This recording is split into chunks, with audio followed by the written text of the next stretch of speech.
Hi friends, நான் தான் ஜோதிடர் ஜெயக்குமார் பேசுகிறேன். விகாரி தமிழ் புத்தாண்டு பலன்கள் வரிசையில் இப்போது தனுசு ராசி பற்றி பார்க்கலாங்க. விகாரி தமிழ் புத்தாண்டு பலன்களில் தனுசு ராசியை பொறுத்த வரைக்கும் தனுசு ராசியில் இப்போ யார் இருக்கான்னு பார்த்தீங்கன்னா சனி, கேது, குரு வந்து இந்த அதிசாரத்தில் தனுசு ராசியில் இருக்கிறதுனால அது ஆட்சியாக இருக்குது. 2க்கு அதிபதி, அதாவது தனம், குடும்பம், வாக்கு அப்படின்னு சொல்லக்கூடிய 2ஆம் அதிபதியும் முயற்சி ஸ்தானம், பயணங்கள் மற்றும் இளைய சகோதரத்துவம் இதெல்லாம் சொல்லக்கூடிய 3வது இடத்துக்குரிய அதிபதி சனி பகவானும் தனுசு ராசியில் இருக்கிறதுனால கூட கேதுவும் இருக்கிறாரு. ஸோ சனியினாலேயும் கேதுவினாலேயும் வரக்கூடிய இடர்பாடுகள், துன்பங்கள், துயரங்கள் எல்லாமே குரு இருக்கிறதுனால அதெல்லாம் தவிடுபடியாகிருங்க. தொழிலில் கொஞ்சம் பிரச்சனை, தடை, தாமதங்கள் ஏதாவது சந்தித்தாலும் இந்த குரு பகவான் இருக்கிறதுனால அதெல்லாம் உங்களுக்கு சீராகும். மனதளவிலையும் உடலளவையும் வாட்டி கொண்டுட்டு இருக்கிற சில பிரச்சனைகள் வந்து உங்களுக்கு அதிகமாக தென்படும். இந்த காலகட்டத்தில் பார்த்திங்கன்னா எது செய்தாலும் தோல்வி, தடை, தாமதம் எல்லாமே வந்துட்டுருக்கு. இந்த லைஃப்லேருந்து எப்படி நம்ம முன்னேறுறது அப்படிங்கிற மாதிரி அனுதினமும் நீங்கள் வந்து யோசனை பண்ணிகிட்டே இருப்பீங்க. இதனால் வந்து மனக்குழப்பங்களும் தெளிவற்ற நிலைகளும் உங்களுக்கு காணப்பட்டுருக்கும். இப்போ அதிசாரத்தில் குரு இருக்கிறதுனாலையும் இந்த விகாரி தமிழ் புத்தாண்டு பலன்கள்னாலையும் உங்களுக்கு வந்து இதை பொறுத்த வரைக்கும் உங்களுக்கு நல்ல சிறப்பாகவே இருக்குங்க. 7ஆம் இடத்துல பார்த்திங்கன்னா ராகு பகவானால் வர துன்பங்கள் கூட இந்த குருவின் பார்வையினால் அதெல்லாம் சரியாயிடுது. அதே சமயம் உங்களுடைய 3ஆம் இடத்துல பார்த்திங்கன்னா சுக்கிரன், புதன் இருக்கிறதுனால உங்களுடைய தொழிலில், வியாபாரத்தில் நல்ல ஒரு உன்னதமான நிலைகள் காணப்படும். திடீர் தனவரவு, பொருள் வரவு இதெல்லாம் சிறப்பாக இருக்கும். ஏன்னு பார்த்தீங்கன்னா, ஆனால் கொஞ்சம் நீங்கள் வந்து யோசிக்கணும். 3வது இடத்த வந்து சனி பகவான் பார்க்குறதுனால, சுக்கிரன், புதன் இருக்கிற இடத்த பார்க்குறதுனாலையும் நீங்கள் பேசக்கூடிய வார்த்தைகளில் கொஞ்சம் கவனமாக இருக்கணுங்க. 2வது பார்த்திங்கன்னா திடீர்னு உங்களுக்கு திடீர் பண வரவு, பொருள் வரவு எல்லாம் வரும். ஆனால் அது எப்படி வருது, ஏன் வருது நீ கொஞ்சம் யோசிங்க. சிக்கலில் வந்து விட்டுற அமைப்பெல்லாம் இந்த காலகட்டத்தில் இருக்கிறதுனால எதுலேயும் கொஞ்சம் விழிப்புணர்வோடு இருங்க. உங்கள் தாயாரின் உடல்நிலையில் சற்று இந்த விகாரி புத்தாண்டை பொறுத்த வரைக்கும் நீ கொஞ்சம் கவனமாக இருக்கணும். இந்த 1.5 வருஷம் உங்களுக்கு ரொம்ப விழிப்புணர்ச்சியோடு செயல்படணும். அடுத்தவங்களை வந்து நீங்கள் வந்து நம்பக்கூடாது. ஃபஸ்ட்டு ஒன்று, நீங்கள் வந்து எந்த விஷயத்துலேயும் நீங்களே அதை வந்து பார்க்குற மாதிரி இருக்கணும். அதனுடைய நல்லது கெட்டது எல்லாமே நீங்களே உங்களுடைய நாலேஜுக்கு வர்ற மாதிரி எதையும் நீங்கள் பண்ணிக்கணும். சரிங்களா? அடுத்தவர்களை நம்பி நீங்கள் ஏதாவது பொறுப்புகள் அந்த மாதிரியெல்லாம் கொடுத்தீங்கன்னா அது உங்களுக்கு வந்து கொஞ்சம் நன்மை அற்றதாக இருக்கும். அதுக்கெல்லாம் பாதிப்புகள் வரும். ஸோ அதனால தான் இது வந்து நெகட்டிவாக சொல்கிறேன்னு ஒன்றும் இல்லை.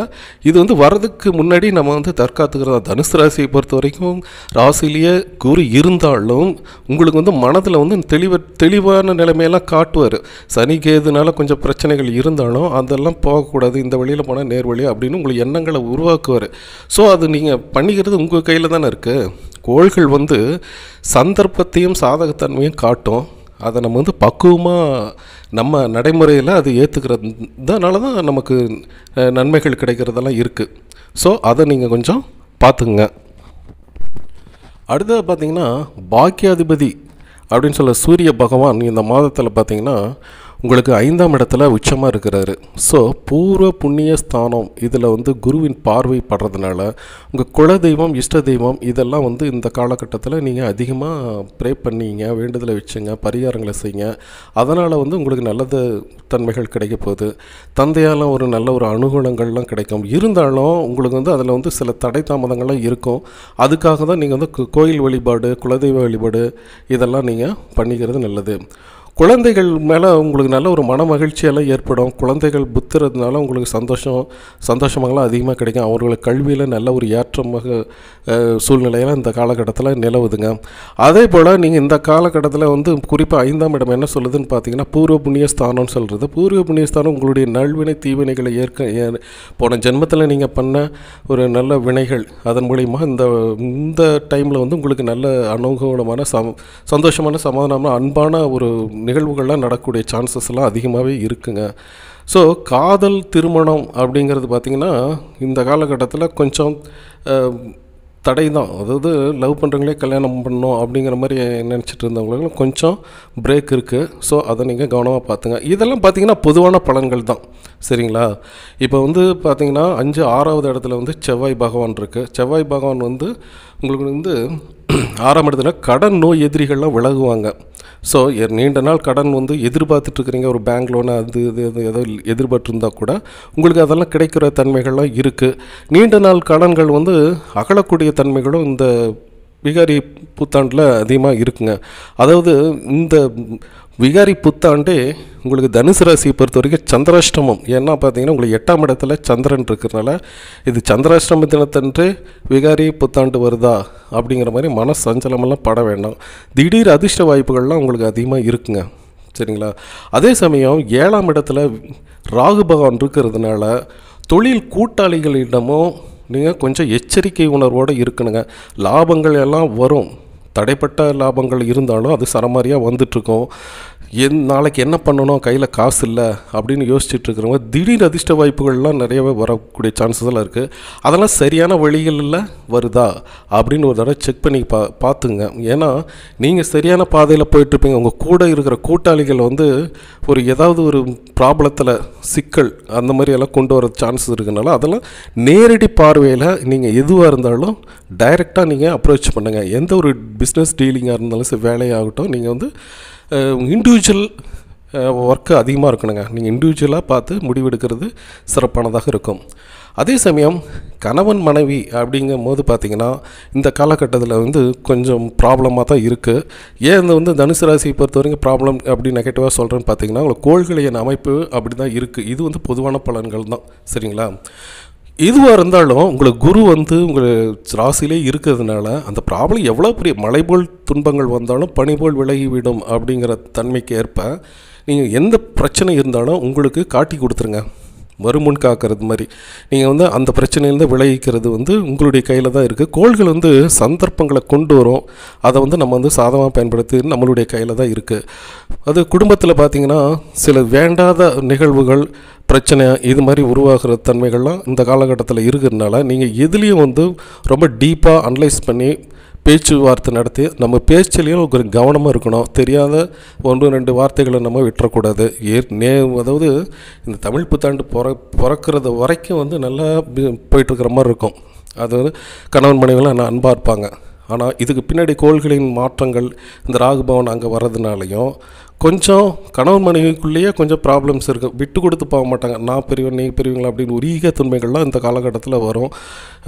நம்மள்ட்ட அடங்கி நடந்து அல்லது நம்ம பேச்சை கேட்டுட்டு இருந்த குடும்ப உறுப்பினர்கள் கூட நம்ம எதிராக திரும்புகிற மாதிரி எல்லாம் அமைப்புகள்லாம் இருக்கிறதுனால நீங்கள் வந்து கொஞ்சம் தாழ்ந்து விட்டு கொடுத்து ரெக்வஸ்ட்டாக போகிறது, அவள் அடுத்த ஒரு சொல்கிற கருத்துக்கு நீங்கள் மதிப்பளித்து போகிறது, இதெல்லாம் வந்து இந்த தனுசு ராசி பொறுத்த வரைக்கும் சிறப்பான ஒரு முன்னேற்றத்தை வந்து ஏற்படுத்துங்க.